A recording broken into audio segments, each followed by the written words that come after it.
So we know now that Donald Trump is desperately trying to avoid posting a bond in the New York Attorney General civil fraud case. Donald Trump filed a reply brief to the Appellate Division where his lawyers state that he's unable to come up with the cash to post the bond himself, and he's unable to find a surety to post a bond on his behalf, and thus Donald Trump is asking the Appellate Division to stay the enforcement of the $464 million judgment against him.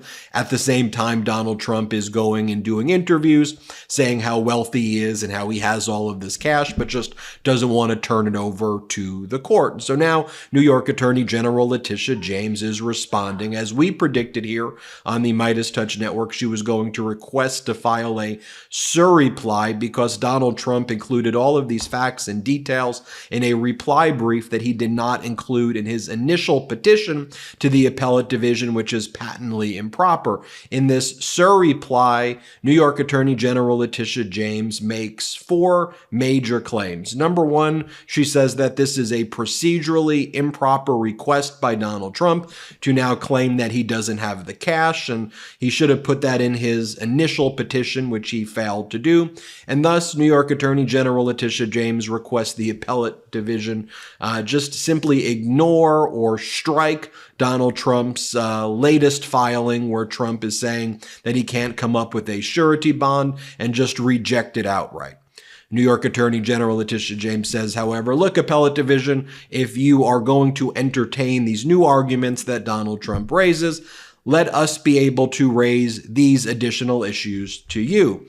One of the things that New York Attorney General Letitia James says here is that the declarations that are being submitted by Donald Trump, one from Trump's organization general counsel Alan Garten and another from an individual by the name of Gary Guletti, are both unreliable. Neither are experts in the area of surety bonds, and so they should be rejected on that basis.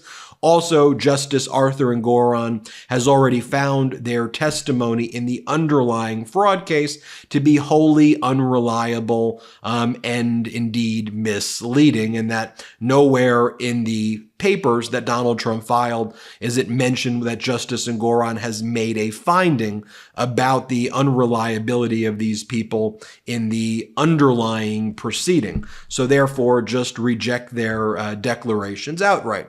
Then New York Attorney General Letitia James says, even if you accepted their declarations, the declarations are providing you with false information. The declarations are arguing that it simply is only one surety, that you would simply go to one surety company in order to bond something of this size. But New York Attorney General Letitia James says that's not the process. The process, if you were to get a bond of this size and for $464 million or somewhere in the $500 million range, which is done before, you would basically build a tower of different surety companies. It wouldn't just be one. And there's a process where you go to different surety companies and they can each take small portions. So the risk is divided amongst these surety companies. And so it's not a take it or leave it approach as Trump and these individuals masquerading as surety experts are making it sound. It's not like you just go to one company and if that company rejects you, that's the end of it. You can go to multiple sureties. You could have a tower of 10, 15, 20 sureties that are each giving anywhere in the range of 10 million to 50 million to 100 million. So the risk is spread out throughout, and then you pay a different premium based on which part of the tower is inheriting more of the underlying risk right there. And then relatedly, New York Attorney General Letitia James points out, nowhere in these declarations is there a scintilla of evidence about these types of efforts that you should be required to inform the court about if you were serious about getting a surety bond. All we have are these bare declarations and allegations from Alan Gartman, the Trump Organization general counsel, and Gary Gulletti, who was an expert who was criticized by Engoron, not an expert in surety bonds, but who testified as an expert witness at the underlying trial. And Engoron found that this individual entirely lacked credibility. That was in the final 92-page order. But what you would need to put in these declarations is a ton of substance about all of the efforts, all of the emails that was sent to the surety companies, what type of collateral was pledged, the emails in response.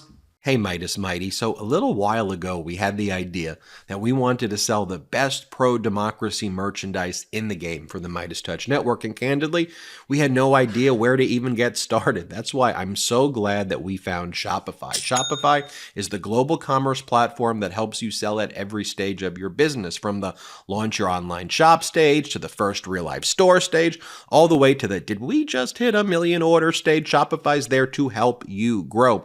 Whether you're selling scented soap or offering outdoor outfits, Shopify helps you sell everywhere, from their all-in-one e-commerce platform to their in-person POS system. Whatever you're selling, Shopify's got you covered. Shopify helps you turn browsers into buyers with the internet's best converting checkout, 36% better on average compared to other leading commerce platforms, and sell more with less effort thanks to Shopify Magic, your AI-powered all-star. We use Shopify at store.meidastouch.com, and it has completely revolutionized our business. It allows us to easily manage our shop, view analytics, provide the best customer service, and streamline our entire online shopping experience from A to Z. We wouldn't be able to bring you all the products you know and love without Shopify, and we can't speak highly enough about it.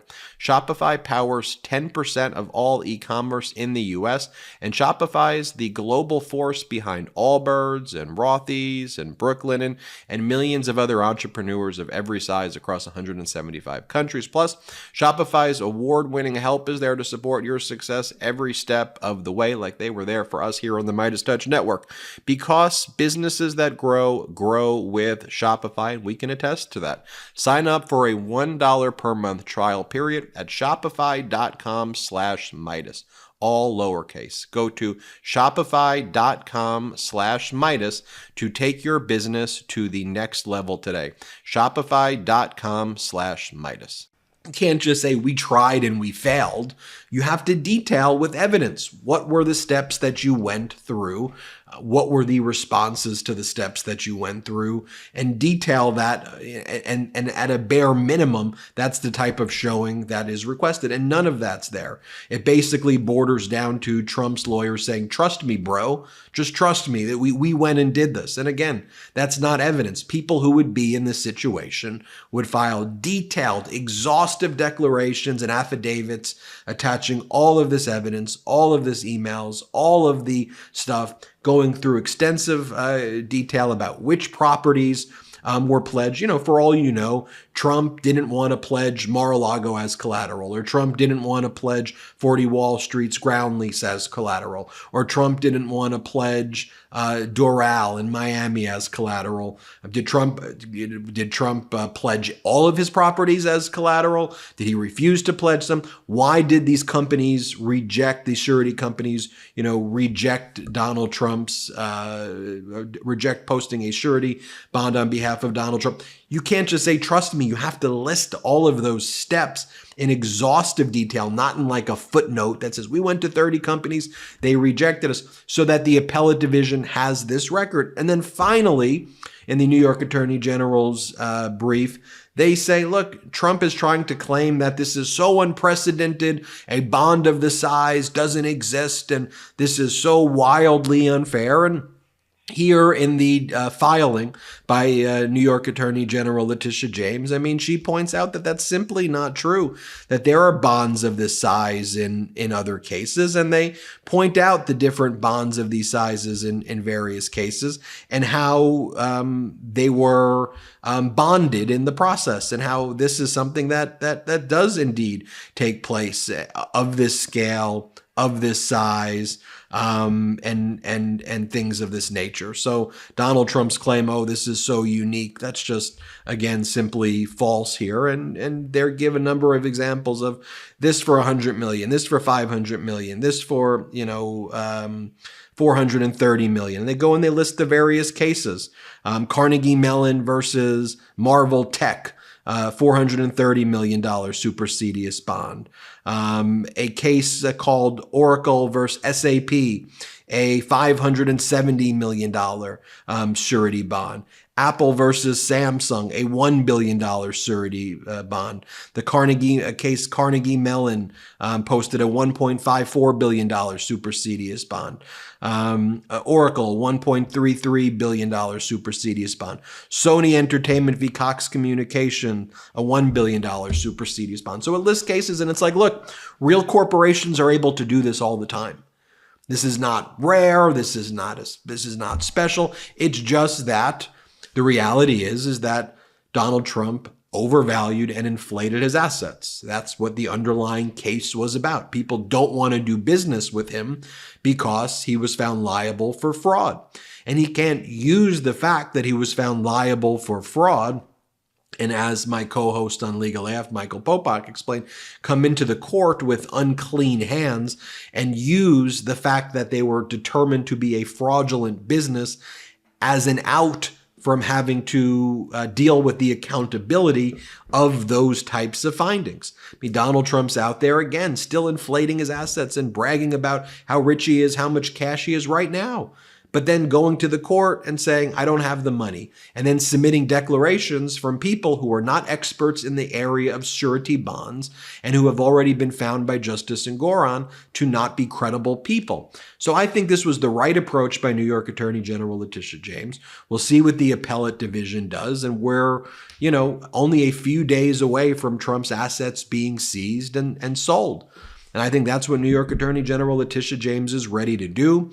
You've got the financial monitor, retired federal judge Barbara Jones, who can be utilized, I think, as a resource in the sale of these properties. And that's what would happen to any litigant in this situation. If Donald Trump had all this equity, it should be relatively easy to come up with this, or to at the very least tell the court, look, we're wealthy. We've got all these assets. This is the plan we're going to do. Grant us some relief. Instead, Donald Trump just seems to be engaged in more lies to the court. We'll see what happens. We'll keep you posted every step of the way, but wanted to keep you updated. I'm Ben Meiselas from the MeidasTouch Network. Hit subscribe. Let's get to 3 million subscribers together, and have a wonderful day. Hey Meidas Mighty, love this report? Continue the conversation by following us on Instagram @MeidasTouch to keep up with the most important news of the day. What are you waiting for? Follow us now.